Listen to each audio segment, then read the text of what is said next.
With smartphones everywhere, in every pocket, is it possible to escape selfies? Everybody gets roped in, it turns out.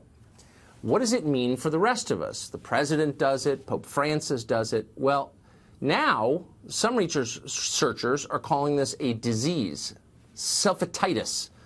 A few people report being helplessly addicted to taking photos of themselves, so they snap hundreds of selfies every single day and are simply unable to stop. Is there more disgusting illnesses in the world? Probably not. Nell Daly is a psychotherapist, and she joins us tonight. Nell, I think it degrades science a little bit to call this an illness when it's really just self-involvement of a kind that we're familiar with, but it's reached a greater magnitude. You know, I know that that's the gut reaction, and I can see why you would say that, but I think that there's a big difference between thinking that someone is narcissistic and they post selfies all the time because they're suffering from some element of narcissism and actual addiction. And so when you have what's cited in this study was a bunch of young women who are constantly taking selfies of each other, you have to understand that these devices are super addictive. And I don't necessarily think, and it hasn't been proven, that it comes from a place of necessarily from a narcissistic place. Really? So Yeah.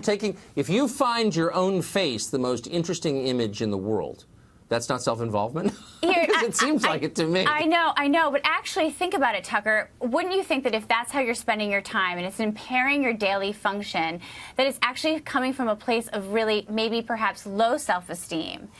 And so we're flooded all the time. These devices, you have to understand, Instagram and Facebook, all these social media platforms are built to be really addictive.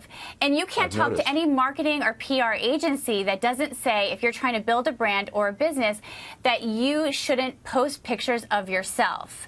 So that's the message that we're sending constantly. You also have to realize that the greatest population on Instagram, for example, are young women between the ages of 18 and 25. And what they look at the most is makeup and fashion. We're attracted to people's faces. That's a big difference. That's kind of a little bit of a different conversation than necessarily talking about young women or people who are super addicted to taking selfies.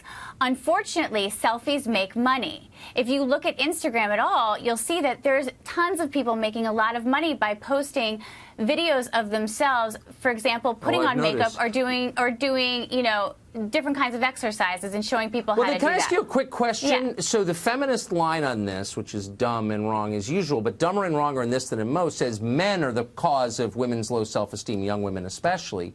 But it sounds like these tech companies are really adding to the sum total of unhappiness for young women, and no one ever calls them out on that. Why is that? Well, the first part of your comment I'm not necessarily sure I agree with, because I don't think all feminists believe that it's just men who are causing women to have low self-esteem. The ones that come on TV say that. Okay, well, I'm a feminist and I don't say that. But here's the thing. It's really important to recognize that these devices, and I agree with you that Facebook and Instagram need to have sort of a bigger ethical responsibility to create platforms that don't necessarily push people always having to post their face on the platforms and be super addictive. I agree. Right. And those images are owned by the company in the end. Now, thank you. It's an interesting conversation. Thank you. Thanks, Tucker.